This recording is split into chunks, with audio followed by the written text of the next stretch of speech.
ನಟ ದರ್ಶನ್ ಅವರೇ ಒಂದು ದೊಡ್ಡ ಉದಾಹರಣೆ ಅಂತ ಹೇಳಿ ನಾನು ಭಾವಿಸ್ತೀನಿ. ಈ ದೂರು ದಾಖಲಿಸ್ಕೊಳ್ತಕ್ಕಂಥವ್ರು, ಕಾನೂನು ಕ್ರಮ ಕೈಗೊಳ್ತಕ್ಕಂಥವ್ರು ಇಂತಹ ಮೊಕದ್ದಮೆಗಳಲ್ಲಿ ವಿಫಲರಾಗ್ತಿದ್ದಾರೆ. ಇದು ಕಾನೂನಿನ ದೌರ್ಬಲ್ಯವೋ, ಇಲಾಖೆ ದೌರ್ಬಲ್ಯವೋ, ಆಡಳಿತಗಾರರ ದೌರ್ಬಲ್ಯವೋ ಅಂತ ಹೇಳಿ ನಾವು ಪ್ರಶ್ನೆ ಮಾಡಲೇಬೇಕಾಗಿದೆ. ಇಂತಹ ರಣರೋಚಕ ಒಂದು ದುರ್ಘಟನೆ ನಡೆದಿದೆ. ಕೊಲೆಯಲ್ಲಿ ಮತ್ತು ಅತ್ಯಾಚಾರಗಳಲ್ಲಿ ಭಾಗಿಯಾಗ್ತಾ ಇರ್ತಕ್ಕಂಥದ್ದು ಇದು ಕನ್ನಡ ನಾಡಿಗೆ, ಕರ್ನಾಟಕಕ್ಕೆ ಶೋಭೆಯನ್ನ ತರ್ತಕ್ಕಂಥದ್ದಲ್ಲ ಅಂತಕ್ಕಂಥದ್ದು. ಆದರೆ ಕುಖ್ಯಾತರಾಗ್ತಾ ಇರ್ತಕ್ಕಂಥದ್ದು ನಮ್ಮ ನಾಡಿನ ಸಂಸ್ಕೃತಿಗೆ ದೊಡ್ಡ ಪೆಟ್ಟು ಅಂತ ಹೇಳಿ ನಾನು ಭಾವಿಸ್ತಾ ಇದ್ದೀನಿ. ತಮ್ಗಳು ಆಗಲೇಬೇಕು. ಇದೇ ಮೊದಲೆಲ್ಲ ಅವರ ಘಟನೆ, ಇದು ಕೊಲೆ ಹಂತಕ್ಕೆ ಹೋಗಿದೆ. ಹಿಂದೆ 10 ಘಟನೆಗಳಲ್ಲಿ ಅವರು ಸಿಕ್ಕಿ ಹಾಕಿಕೊಂಡಿದ್ದನ್ನ ನೀವು ಕೂಡ ಗಮನಿಸಿದಿರಿ, ನೋಡಿದಿರಿ, ಕೇಳುವಿದಿರಿ. ಆದ್ರೆ ಅವ್ರ ಮೇಲೆ ಕಠಿಣವಾದ ಕಾನೂನು ಕ್ರಮ ಆಗಿದ್ರೆ ಇಂತಹ ಸ್ಥಿತಿ ಬರ್ತಿರ್ಲಿಲ್ವೇನೋ ಅಂತಕ್ಕಂಥದ್ದು ನನ್ನ ಅಭಿಪ್ರಾಯ. ಕಾನೂನಿನ ಕುಣಿಕೆ ಇರ್ತಕ್ಕಂಥದ್ದು ಬಡವರ ಮೇಲೆ ಮಾತ್ರ ಪ್ರಭಾವ ಬೀರ್ಲಿಕ್ಕಲ್ಲ, ಕಾನೂನಿನ ಕುಣಿಕೆ ಪ್ರಭಾವಶಾಲಿಗಳ ಮೇಲೆ ಆಗಬೇಕು. ನಾವು ಬರುವಾಗ ಮಾತಾಡ್ಕೊಂಡು ಬರ್ತಾ ಇದ್ವಿ, ಇಂತಹ ಸೆಲೆಬ್ರಿಟಿಗಳು, ಪ್ರಖ್ಯಾತರು, ಸಾವಿರಾರು ಲಕ್ಷಾಂತರ ಜನ ಅಭಿಮಾನಿಗಳನ್ನ ಹೊಂದಿರ್ತಕ್ಕಂಥವ್ರು, ಇವರೇ ಕುಖ್ಯಾತರಾಗಿದ್ರೆ ಅವ್ರ ಅಭಿಮಾನಿಗಳಿಗೆ ಮಾರ್ಗದರ್ಶನ ಹೇಗೆ ಮಾಡ್ತಾರೆ? ಡಾಕ್ಟರ್ ರಾಜ್ಕುಮಾರ್ ಅವರು ಸಿನಿಮಾದಲ್ಲಿ ಮಾಡುವಾಗ, ನಟನೆ ಮಾಡುವಾಗ, ಆ ಮೇರು ನಟ ಸಿಗರೇಟ್ ಸೇದಿ ಅಂದ್ರೆ, ಇಲ್ಲ ಕುಡಿಯುವ ಸೀನ್ ಬಂದ್ರೆ, ಮದ್ಯಪಾನದ ಸೀನ್ಗೆ ಇಲ್ಲ ನಾನು ಆ ಸೀನ್ ನಲ್ಲಿ ಭಾಗವಹಿಸೋದಿಲ್ಲ, ಅದನ್ನ ತೆಗಿರಿ ಅಂತ ಹೇಳ್ತಿದ್ರು. ಸಿಗರೇಟ್ ಸೇದೋದನ್ನು ಕೂಡ ನಾನು ಮಾಡೋದಿಲ್ಲ, ನನ್ನ ಲಕ್ಷಾಂತರ ಅಭಿಮಾನಿಗಳು, ನನ್ನ ಫಾಲೋವರ್ಸ್ ಇದ್ದಾರೆ, ಅಭಿಮಾನಿಗಳಿದ್ದಾರೆ, ಅದನ್ನು ಅನುಕರಣೆ ಮಾಡ್ತಾರೆ ಅಂತ ಹೇಳ್ತಿದ್ದಾರೆ. ಅವರೆಲ್ಲಿ, ಇವರೆಲ್ಲಿ? ಇಂಥವರನ್ನ ನಾನು ಬಹಳ ಉಗ್ರವಾದ ಪದಗಳನ್ನ ಉಪಯೋಗ ಮಾಡಿ ಖಂಡನೆ ಮಾಡ್ತಿದ್ದೀನಿ. ಯಾರು ಕಾನೂನು ಕ್ರಮ ಕೈಗೊಳ್ಳಬೇಕೋ ಅವ್ರು ಯಾವುದೇ ಕಾರಣಕ್ಕೂ ಸಡಿಲ ಬಿಡಬಾರ್ದು. ಒಂದು ರಾಜ್ಯಕ್ಕೆ, ಸಮಾಜಕ್ಕೊಂದು ಸಂದೇಶ ಹೋಗ್ಬೇಕು. ಈ ತರ ತಪ್ಪು ಮಾಡಿದವ್ರ ಮೇಲೆ ಕ್ರಮಗಳು ಆಗೇ ಆಗ್ತದೆ ಅಂತಕ್ಕಂಥದ್ದು ಒಂದು ಭಾವನೆ ಬರೋ ರೀತಿಯಲ್ಲಿ ಮಾಡಬೇಕು. ಯಾಕೆ ಈ ಮಾತನ್ನು ಹೇಳ್ತಿದ್ದೀನಿ ಅಂದ್ರೆ, ಹಿಂದೆ ನಾವು ನೋಡಿದ್ದೀವಿ ದೇಶದ್ರೋಹದ ಕ್ರಿಮಿನಲ್ ಸ್ವರೂಪದ ಪ್ರಕರಣಗಳಾದ್ರೂ ಕೂಡ ಬಹುತೇಕ ಪ್ರಕರಣಗಳು ಖುಲಾಸೆ ಆಗಿದ್ದಾವೆ.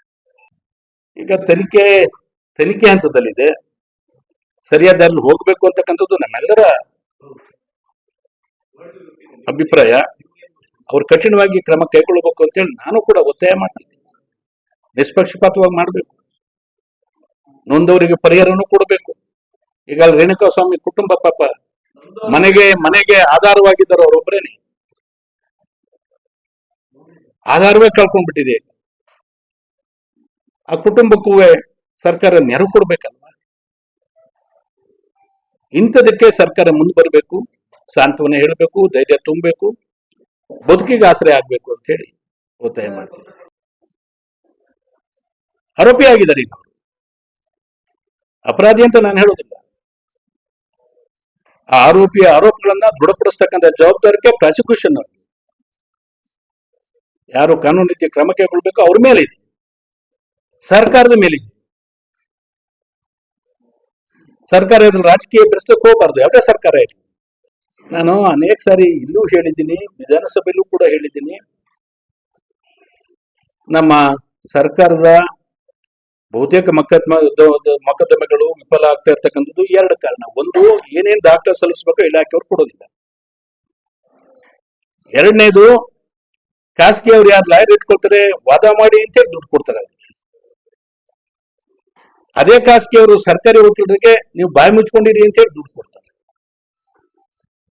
ಇಲ್ಲಿಯವರೆಗೆ ಈ ಭ್ರಷ್ಟಾಚಾರ ಅಂತಕ್ಕಂಥ ಕಳೆನ ನಾವು ಕೀಳೋದಿಲ್ಲ.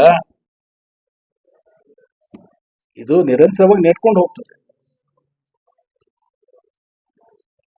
ಬಾಯಿ ಮುಚ್ಕೊಂಡಿರಿ ಅಂತ ದುಡ್ಡು ಕೊಟ್ಟಾಗ ಅವ್ರು ಬಾಯಿ ಮುಚ್ಕೊಂಡಿದ್ದಾಗ ಕೇಸ್ ಏನಾಯ್ತವೆ? ಸರ್ಕಾರ ಪರ ಆಗ್ತದೇನೋ? ಸರ್ಕಾರ ಹಾಕಿರ್ತಕ್ಕಂಥ ಕೇಸ್ಗಳು ಎಷ್ಟು ಶಿಕ್ಷೆ ಆಗಿದೆ, ಎಷ್ಟು ಜನಕ್ಕಾಗಿದೆ? ಎಲ್ಲ ಖುಲಾಸೆನೆ ಅವರೇ ತನಿಖೆ ಮಾಡಿ ಅವರೇ ಚಾರ್ಜ್ ಶೀಟ್, ಕ್ರಮ ಆಗಲಿಲ್ಲ. ಹೌದು, ಸರ್ಕಾರಿ ಕಾನೂನು ಕೋಶ ಬಹಳ ದುರ್ಬಲ ಆಗಿದೆ, ನಮ್ಮಲ್ಲಿ ಬಹಳ ದುರ್ಬಲ ಆಗಿದೆ. ಏನು ಕಾನೂನು ಕ್ರಮ ಕೈಗೊಳ್ಳಬೇಕೋ ಸಂಬಂಧಪಟ್ಟ ಇಲಾಖೆಯವರು ಮತ್ತು ಅವರು ಒಬ್ರು ಬಡವರಿಗೊಂದು ಬಲಾಢ್ರಿಗೊಂದು ಆಗಬಾರ್ದು. ಬಾಯಿಲಿ ಹೇಳ್ತಾರಲ್ಲ ಕಾನೂನು ಎಲ್ಲರಿಗೂ ಒಂದೇ ಅಂತ ಹೇಳಿ, ನನಗೂ ಒಂದೇ, ಅವ್ರಿಗೂ ಒಂದೇ, ಇವ್ರಿಗೂ ಒಂದೇ ಅಂತ ಹೇಳಿ. ಅದೇ ಒಬ್ಬ ಸಾಮಾನ್ಯ ಆರೋಪಿ ಆಗಿದ್ರೆ ಹಾಕ್ತಿದ್ದೇನೆ, ಕುರ್ಚಿ ಮೇಲೆ ಕೂರಿಸ್ತಾರೆ, ಅವ್ರಿಗೆ ಏನ್ ಬೇಕೋ ಸಪ್ಲೈ ಮಾಡ್ತಾರೆ. ಅದನ್ನೇ ನಾನೇ ಹೇಳಿದ್ನಲ್ಲ ಮೊದ್ಲಾಗೇನೆ, ಅವ್ರಿಗೆ ಏನ್ ಬೇಕು ಬೇಡಗಳನ್ನ ಪೂರೈಸ್ತಾರೆ ಅಂತ ಹೇಳಿದ್ನಲ್ಲ. ಈ ನೆಲದ ಕಾನೂನು ಎಲ್ರಿಗೂ ಒಂದೇ ಅಂತ ಬಾಯಿಲಿ ಹೇಳ್ತಾರೆ, ಅದನ್ನ ಅನುಷ್ಠಾನಕ್ಕೆ ಬರಬೇಕು. ಬರೀ ಚಲನಚಿತ್ರ ಮಂಡಳಿಯವರು, ಕಲಾವಿದರ ಸಂಘರು, ಇನ್ನೊಂದು ಮಂಡಳಿಯವರು ತಪ್ಪು ಮಾಡಿದ್ದು ಅಂತ ಹೇಳ್ಬಾರ್ದು. ಇಡೀ ಚಲನಚಿತ್ರ ಮಂಡಳಿಗೆ, ಕಲಾವಿದರಿಗೆ ದೊಡ್ಡ ಅಪಮಾನ ಅಲ್ವಾ? ಅದನ್ನೇ ಹೇಳಿದ್ದು, ಯಾರು ಇಂತಹ ಕೆಟ್ಟ ಹುಳುಗಳನ್ನ, ಮಾಫಿಯಾಗಳನ್ನ ನಿಯಂತ್ರಣ ಮಾಡಬೇಕು, ಆ ಕೆಟ್ಟ ಹುಳುಗಳೇ, ಮಾಫಿಯಾಗಳೇ ಆಡಳಿತವನ್ನ ನಿಯಂತ್ರಣ ಮಾಡಿಬಿಟ್ರೆ ಇಂತಹ ಸನ್ನಿವೇಶಗಳು ಉದ್ಭವ ಆಗ್ತದೆ. ಹಿಂದೆ 10 ಪ್ರಕರಣಗಳಿಂದ ಅವ್ರು ಭಾಗಿಯಾಗಿದ್ರು, ಕ್ರಿಮಿನಲ್ ಸ್ವರೂಪದ ಪ್ರಕರಣಗಳಿಂದ ಮುಲಾಜಿಗೆ ಒಳಗಾಗಿ ಅವರಿಗೆ ವಿನಾಯಿತಿ ಕೊಟ್ಟಿದ್ರಿಂದ, ಕಠಿಣ ಕ್ರಮ ಕೈಗೊಳ್ಳೋದ್ರಿಂದ ಇವತ್ತು ಕೊಲೆ ಹಂತಕ್ಕೆ ಬಂತು. ಅದಕ್ಕೆ ಕಠಿಣ ಕ್ರಮ ಕೈಗೊಳ್ಬೇಕು, ಯಾವುದೇ ಮುಲಾಜಿಗೆ ಒಳಗಾಗಬಾರ್ದು, ದಾಕ್ಷಿಣ್ಯಕ್ಕೆ ಒಳಗಾಗಬಾರ್ದು ಅಂತ ಹೇಳಿ ನಾನು ಆಗ್ರಹ ಮಾಡ್ತಾ ಇದ್ದೀನಿ. ಸಿಬಿಐನಲ್ಲಿರೋರು ಇವರೇ, ದಕ್ಷತೆಯಿಂದ ಇರೋರು ಕೆಲಸ ಮಾಡ್ಬೇಕು. ನೋಡಿ, ಸುಫಾರಿ ಕೊಟ್ಟರು, ಹಣ ತಗೊಂಡೋಗಿ ಬಿಸಾಟಕ್ಕೆ 30 ಲಕ್ಷ ರೂಪಾಯಿ ಅಂತೇಳಿ ಅವರೇ ಹೇಳಿಕೆ ಕೊಟ್ಟಿದ್ದಾರೆ ಅಂತೇಳಿ ವರದಿಯಾಗಿದೆ. ನಾನೇ ತಪ್ಪು ಮಾಡಿದೆ ಅಂತ ಒಪ್ಪು ಅಂತ ಹೇಳಿ ಪ್ರತಿಯೊಬ್ಬರಿಗೂ 4-5 ಜನಕ್ಕೆ 5 ಲಕ್ಷ ಅಂತ ಹೇಳಿ ವರದಿಯಾಗಿದೆ. ಇಂತಹ ನಟರು ನಮ್ಮ ರೋಲ್ ಮಾಡಲ್ಗಳ ಕುಖ್ಯಾತರು ಅಂತ ಹೇಳಿದೆ ನಾನು, ಅದಕ್ಕಾಗಿ ಆ ಪದವನ್ನ.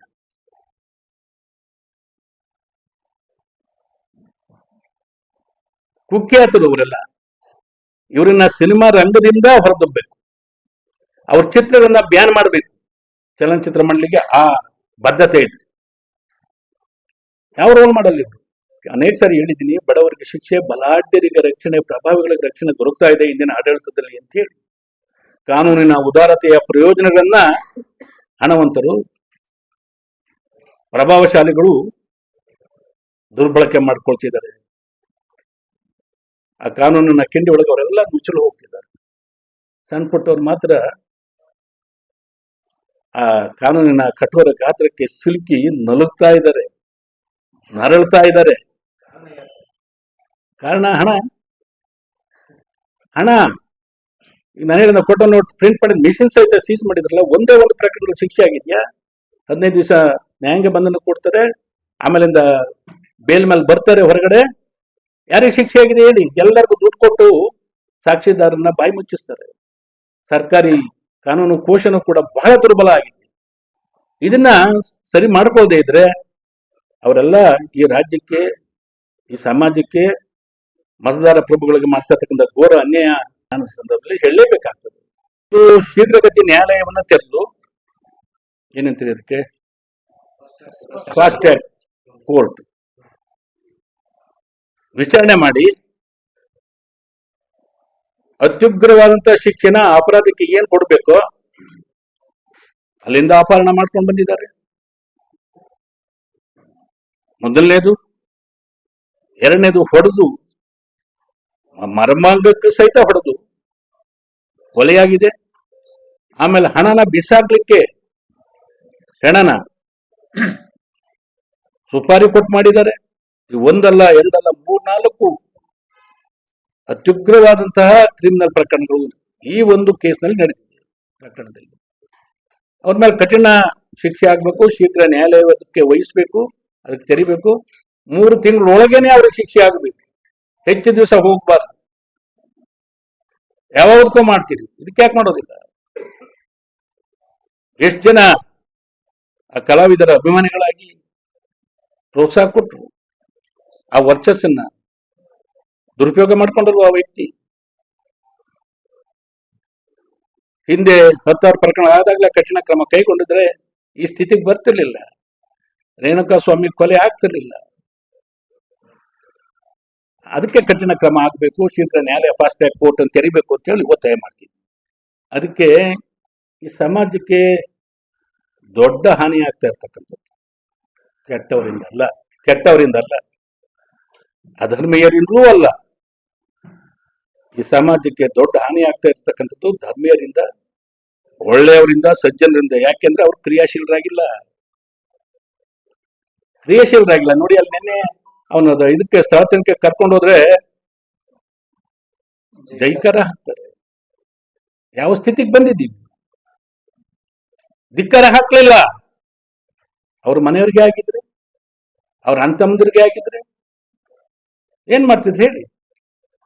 ಅದಕ್ಕೆ ಕ್ರಿಯಾಶೀಲರಾಗಿ ಯಾವಾಗ ಸಜ್ಜನರು, ಒಳ್ಳೆಯವರು, ನ್ಯಾಯವಂತರು, ಧರ್ಮವಂತರು, ಧರ್ಮೀಯರು ಇರೋದಿಲ್ಲ ಕ್ರಿಯಾಶೀಲರಾಗಿ, ಅಲ್ಲಿವರೆಗೆ ಇವೆಲ್ಲ ನಡ್ಕೊಂಡು ಹೋಗ್ತವೆ. ಅದಕ್ಕೆ ಜನರು ಕೂಡ ಜಾಗೃತರಾಗಬೇಕು ಅಂತೇಳಿ ನಾನು ನಿಮ್ಮ ಮಾಧ್ಯಮಗಳ ಮೂಲಕ ವಿನಮ್ರವಾಗಿ ಅವ್ರನ್ನ ವಿನಂತಿ ಮಾಡ್ತೀನಿ. ಜನರ ಸಾರ್ವಜನಿಕ ಇಂತಹ ಮೇರು ನಟರುಗಳು, ಕಲಾವಿದರು ಎಲ್ಲರೂ ಅಲ್ಲ, ಕೆಲವರು ಅಧಿಕಾರಸ್ಥರು ಎಲ್ಲ ಏನೇನಾದ್ರು ಅಂತ ಹೇಳಿ ನಾವು ನೋಡ್ತಾ ಇದ್ದೀವಿ. ಆ ಅಧಿಕಾರ, ಆ ಅಂತಸ್ತು, ಆ ಬಳುವಳಿಗಳನ್ನ ದುರುಪಯೋಗ ಮಾಡಿಕೊಂಡು ಮೇರೆ ನಡೆದಾಗ ಮಣ್ಣಾಗಿ ಹೋಗ್ತಾರೆ. ಅದಕ್ಕೆ ಸರ್ಕಾರ ಕ್ರಮ ಕೈಗೊಳ್ಳಿ ಅಂತೇಳಿ ಮತ್ತೊಮ್ಮೆ ವಿನಂತಿ ಮಾಡ್ತಾ ಇದ್ದೀನಿ, ಆಗ್ರಹ ಮಾಡ್ತಾ ಇದ್ದೀನಿ. Thank you. ಸ್ಥಳೀಯ ಹಾಗೂ ನಿಖರ ಸುದ್ದಿಗಾಗಿ ಸಬ್ಸ್ಕ್ರೈಬ್ ಆಗಿ ಬೇಮಾ ವಿಜಯ ಡಿಜಿಟಲ್ ಯೂಟ್ಯೂಬ್ ಚಾನೆಲ್ ಹಾಗೂ ಪಕ್ಕದಲ್ಲಿ ಕಾಣುವ ಬೆಲ್ ಐಕಾನ್ ಕ್ಲಿಕ್ ಮಾಡಿ ಕ್ಷಣ ಕ್ಷಣದ ಅಪ್ಡೇಟ್ಗಳನ್ನು ಪಡೆದುಕೊಳ್ಳಿ.